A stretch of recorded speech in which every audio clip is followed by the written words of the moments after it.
Oke teman-teman, selamat pagi. Aduh, kenyang banget. Hari ini hari Minggu 11 Oktober 2025 ya. Sunday with James Cohen Smith Windsor kali ini lebih ke sharing hal-hal yang private saya aja deh ya. Jadi ini saya posisi udah kenyang pakai banget ya. Karena tadi udah sarapan di rumah pakai nasi goreng mie, nasi campur mie goreng jumbo. Asli kenyang banget gue. Tadi gue makan bubur kacang hijau Al Karim itu dikit doang. Cuman dua sendok roti karena kenyang banget. Kenapa? Karena hari ini saya memutuskan untuk tetap melaksanakan kunjungan saya ke Depok, tapi untuk sosial eksperimen ya. Untuk sosial eksperimen, iseng aja saya sebenarnya bikin sosial eksperimen beginian itu karena ini saya kebetulan mau pulang dulu ke rumah, mau ganti dari sendal ke sepatu sama melakukan beberapa sedikit pekerjaan rumah ya. Sedikit pekerjaan rumah dan juga sholat duha mungkin. Jadi saya berangkatnya kemungkinan habis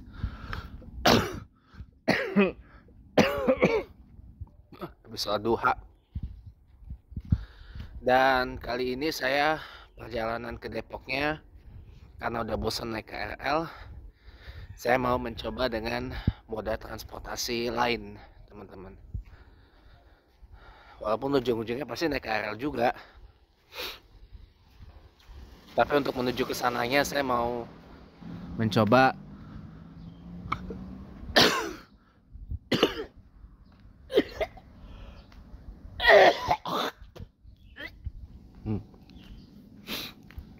karena ya sampai mana tadi ya? Oh ya. Jadi karena udah agak bosan naik KRL, jadinya saya mau mencoba ke Depoknya. Walaupun ujungnya naik KRL juga, tapi saya pengen mencoba dengan moda transportasi lain untuk menuju ke stasiun KRL yang mengarah ke Depok, teman-teman. Yaitu saya mau mencoba menggunakan Mikrotrans atau angkot Jaklingko ya, Jak 95, teman-teman. Dia startnya dari Pasar Jumat, Tol Lebak Bulus. Dia startnya dari Lebak Bulus atau Pasar Jumat. Dan dia finishnya dia di Terminal Pasar Minggu. Jadi di Terminal Pasar Minggu itu di seberangnya stasiun Pasar Minggu, teman-teman. Nah, jadi nanti saya naiknya dari Pasar Minggu, kemudian diteruskan sampai ke Depok Baru gitu. Nah, saya mau mencoba bereksperimen tentang membuktikan data dari Google Maps. Bener gak sih kalau jalan dari stasiun Depok Baru ke tempat saya ngajar nanti di sekolah Tunas Global Depok itu membutuhkan waktu setengah jam, teman-teman. Karena jaraknya itu 1,5 kilometer gitu loh. Jadi saya mau membuktikan pagi ini, teman-teman. Dan karena nggak ada yang dikejar, karena nggak ada yang saya kejar dan memang ini sayangnya juga santai, jadi ya ya makanya itulah kenapa saya memilih untuk ke stasiun KRL yang mengantarkan saya naik KRL ke Depok itu menggunakan moda transportasi lain lebih dahulu gitu loh. Menggunakan moda transportasi lain, dan pulangnya pun juga nanti dengan menggunakan moda transportasi yang lain gitu. Jadi biar nggak monoton lah naik KRL mulu gitu kan. Iya, biar nggak monoton naik KRL mulu gitu. Iya, jadi ini karena murni didorong oleh rasa penasaran saya. Bener gak sih ini apa namanya jaraknya, kita kok jaraknya 1,5 kilometer tapi setengah jam jalan gitu. Dan nanti teman-teman ya, karena saya memang murni mau melakukan sosial eksperimen ini sendiri ya, dan juga memang didorong oleh rasa penasaran saya.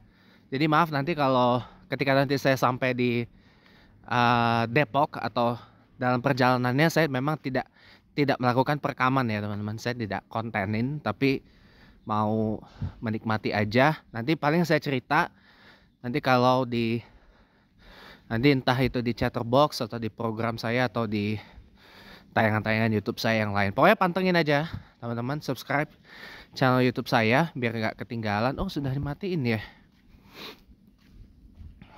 biar nggak ketinggalan. Jadi pantengin aja. Jadi saya mau break dulu. Pertama karena panggilan alam. Yang kedua mau melakukan beberapa pekerjaan rumah dulu. Baru nanti kemudian terus sama langsung berangkat ya. Ya saya sholat duha dulu, tapi soalnya kan di Lebak Bulus gak ada tempat untuk sholat duha. Oke, kita break bentar ya teman-teman. Yuk. Oke, lanjut ya kita. Tadi break bentar. Ada tugas ada pekerjaan rumah, panggilan alam, dan sholat duha tadi. Kenapa saya sholat duha di rumah? Karena seperti yang tadi saya udah sampein, kita ke KRL yang mengantar saya ke Depok itu tidak di stasiun Pondok Ranji teman-teman. Ya, tidak di stasiun Pondok Ranji karena kita berangkatnya dari Lebak Bulus. Nah di Lebak Bulus ini kan nggak ada tempat buat saya sholat duha. Ada sih tapi di dalam, di Masjid Baitul Nikmah namanya. Di Masjid Baitul Nikmah namanya, yang besar itu. Kelihatan kok dari pinggir jalan Lebak Bulus itu, kelihatan kok ya. Masjid besar banget, 2 lantai ya. Dekat sama masjid tempat sholat jenazahnya almarhumah Re Irawan. Namanya Masjid At-Taqwa, tuh di belakangnya. Tuh di kampung teman-teman. Kalau Masjid At-Taqwa tuh yang kecil tuh di kampung. Tapi kalau Baitul Nikmah tuh yang besar ya, di komplek, di perumahannya. Ada sih, cuman saya nggak tahu ya dia buka nggak masjidnya. Saya takutnya tutup, jadi kita nggak bisa sholat duha di situ kan. Sementara angkot Lingko Jak 95 itu sendiri jadwalnya ngacak teman-teman, nggak nentu gitu loh. Dan mobilnya juga ya nggak banyak gitu, nggak sebanyak ya trayek yang ke Ragunan, terus ke Andara, kemudian ke Petukangan atau ke Cipulir. Nggak banyak teman-teman. Jadi kalau ke Cipulir itu kan Jak 49, kalau Petukangan tuh Jak 32, kalau ke Andara itu Jak berapa, Jak 03, 03, ke Ragunan Jak 45. Nah sebenarnya ada TJ dari Ragunan ke Pasar Minggu, ada gitu loh, ada, cuman ya terlalu membuang waktu saya di sana. Jadi saya pilih yang pasti-pasti aja. Jadi walaupun saya santai, tapi saya nggak kepengen waktu saya juga terbuang di jalan gitu. Jadi, walaupun ini juga saya bilang ya paling ntar siang sore lah, saya paling lama udah sampai di sini lagi sore lah, soalnya Ya memang murni cuma pengen tahu aja sekolahnya itu di mana. Dan benar-benar saya nggak akan ambil video, nggak akan ambil gambar. Dan mungkin ambil gambar cuma ambil fotonya doang. Tapi kalau mau saya spill, dia di Jalan Nusa Indah namanya sekolahnya. Dia tuh di belakangnya Rumah Sakit Hermina Depok ya. Jadi 1,5 kilo lah dari stasiun Depok Baru. Kita jalan teman-teman, kita jalan. Paling nanti ya kita zohoran di masjid gede yang dekat stasiun Depok Baru. Habis itu pulang. Ya mau ngapain lagi, ya kan? Ya mau ngapain lagi kan? Udah aja mendingan balik, ya kan? Balik, tapi baliknya pun juga kita nggak langsung cur naik KRL, nggak. Saya mau baliknya itu juga menggunakan moda transportasi yang lain gitu. Nah, saya tuh tergoda mau nyoba bus Transjakarta yang tapi ini juga agak khawatir juga saya ini ya. Soalnya kan saldo di Jaklingko saya kan tinggal 8.000. Naik KRL 3.000 kan. Habis tinggal 5.000 ya kan. Nah, tinggal 5.000, kemudian tinggal 5.000, kemudian balik lagi. Turun di pasar Minggu lagi. Habis cuma tinggal 2.000. Gitu. Jadi ya naiknya tarif KRL itu dari 2.000 ke 3.000 itu karena pada waktu itu subsidinya dikurangin. Bukan dicabut, subsidinya dikurangin. Karena pada waktu itu kan ada penghematan tuh. Jadinya itu yang membuat tarif KRL per 25 km pertama itu mahal. Jadi 3.000. 10 km berikutnya nggak berubah, 1.000 karena disubsidi kan. Bayangin kalau nggak disubsidi udah berapa itu. Nah kalau mau turun tarifnya ya disubsidi lagi.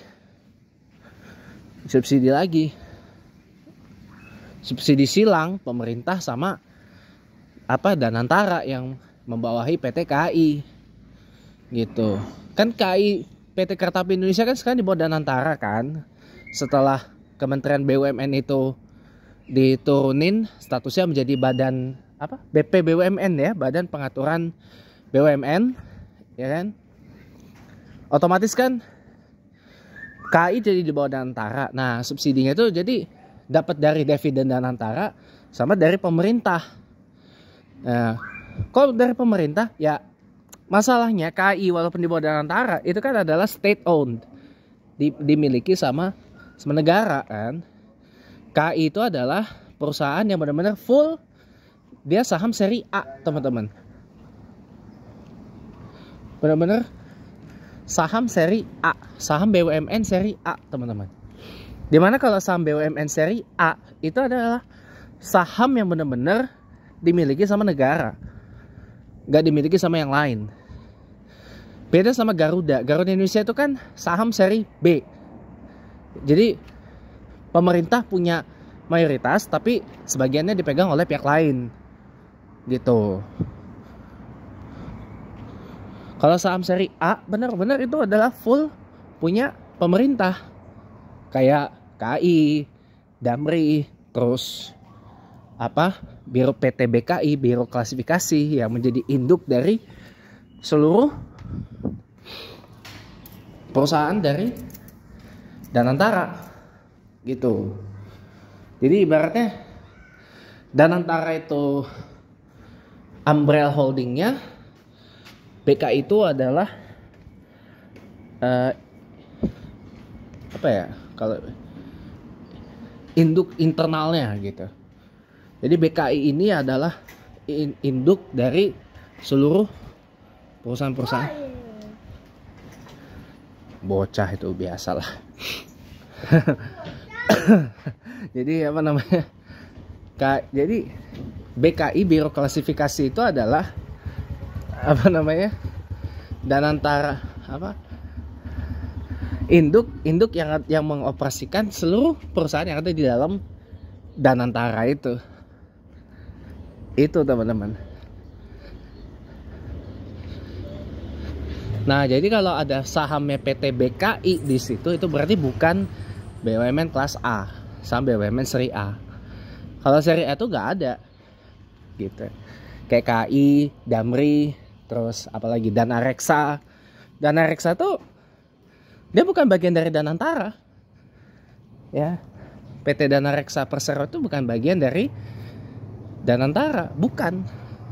Dan dia juga tidak di bawah BKI. Biro klasifikasi gitu. Jadi beda lah. Tapi Danareksa ini adalah sejak 2022 menjadi induk dari beberapa BUMN, termasuk PT GF, Jakarta Industrial Pulau Gadung itu. PT GF Pulau Gadung. Nah, itu induknya ada di Danareksa. Makanya jadi teman-teman, ya, kalau mau tarif KRL itu diturunin murah, mau nggak mau kita harus mendorong adanya subsidi dari pemerintah pusat dan juga dari Danantara selaku operatornya, holdingnya dari semua BUMN gitu. Jadi nggak apa-apa walaupun utang kereta WOOS itu nggak mau dibayar sama negara, ya. Tapi kan seenggaknya anggaran yang harusnya dipakai buat bayar utang kereta WOOS itu bisa dipakai untuk subsidi transportasi kereta. Kan ada tuh beberapa layanan-layanan dari KAI yang seharusnya adalah kereta api ekonomi bersubsidi. Nah, itu bisa ditambah, tarifnya bisa lebih murah. Ada beberapa KRL KAI komuter, baik itu KRL walaupun yang bukan, itu bisa ditambah subsidinya, jadi bisa lebih murah tarifnya. Ini kalau disubsidi, kita nanti bayar KRL kalau skemanya masih skema kayak sekarang, bisa jadi hanya Rp1.000 per 25 km. Nah, 10 km berikutnya entah itu bisa tetap 1.000 atau diturun jadi 500 per 10 km berikutnya. Itu malah lebih untung dan malah akan lebih mendorong penggunaan transportasi rel, terutama di kota-kota seperti Jakarta gitu kan. Sekarang kan armada KRL ini kan sudah bagus, sudah ada yang baru. Kita sudah datang berapa rangkaian tuh, berapa set ya, 12 rencana mau datang 12 atau 14 train set atau rangkaian punya pakai KRL CRRC Sifeng dari Tiongkok, China, yang saya pernah naikin itu. Jadi tambah lagi ada berapa rangkaian lagi dari Inka Jet Track, ya, berapa 12 apa 14 lupa saya. Kan total banyak tuh. Nanti ada lagi ditambah armada, ya, tambah juga penumpangnya. Fasilitasnya dibagusin, bikin makin integrasi, malah makin banyak nanti penggunanya. Makin banyak penggunanya, tarifnya bisa dibikin lebih murah. Kenapa? Karena pendapatannya juga didapat dari penjualan tiket. Seperti itu. Jadi bisa sebenarnya diskemakan subsidi buat kereta-kereta yang terutama yang dioperasikan oleh KAI komuter gitu. Jadi siapa tahu nih usulan saya bisa dipertimbangin untuk ini subsidi, paling tidak ya, subsidi untuk satu, kereta-kereta yang dioperasikan oleh KAI komuter. Dua, kereta-kereta ekonomi yang memang disubsidi. Tapi operatornya bukan KAI komuter, tapi KAI biasa. Nah, kan ada tuh beberapa kereta-kereta ekonomi, akap, KAI kan subsidi. Nah itu siapa tahu kalau subsidi ditambah bisa jadi lebih murah. Kalau kereta-kereta yang non subsidi biarin aja. Kayak kereta bandara yang dioperasikan sama KAI Airport. Kecuali KRL Bandara Suta ya. Kalau KRL Bandara Suta itu dia memang dioperasikan sama KAI komuter. Gitu. Pindah tangan dari KAI Airport atau Rail Link ke bandara ke KAI komuter atau komuter lain. Kata gue sih malah lebih enak begitu. Nah, imbasnya kalau begitu berarti tarif KAI bandara itu kalau disubsidi bisa sedikit lebih murah. Daerah tadinya 100.000 sekali jalan, ya kan? Karena kan orang juga nggak banyak yang full sampai ke Bandara Suta kan. Ada yang cuma mentok berhenti sampai Duri, ya kan? Ada yang cuma bentok berhenti sampai Batu Ceper, ya kan? Nggak ada yang ini sampai, dan itu juga kalau tarifnya lebih murah itu akan menolong teman-teman. Karena maaf kata nih, ketika pertama kali saya naik KRL bandara, maaf ya teman-teman ya, okupansinya lebih, bukan lebih sih, okupansinya sangat amat sepi teman-teman. Sangat amat sepi. Kenapa? Satu, ya, orang konsen di tarif 100.000 rupiah sekali jalan dari Bandara Suta ke stasiun Manggarai atau ke Sudirman, ya, itu bagi sebagian orang kemahalan teman-teman. Kemahalan, dan sudah itu tunggu di Durinya lama. Sebenarnya orang kan pengen cepat sampai ke tujuan, terutama kalau orang yang ngejar penerbangan pengen cepat, males dengan macet. Nah, KRL bandara ini rentan dengan macet ketika masuk Duri, teman-teman. Masuk Duri, lama berhenti di sana karena kan pindah arah berjalannya kereta kan. Nah, jadi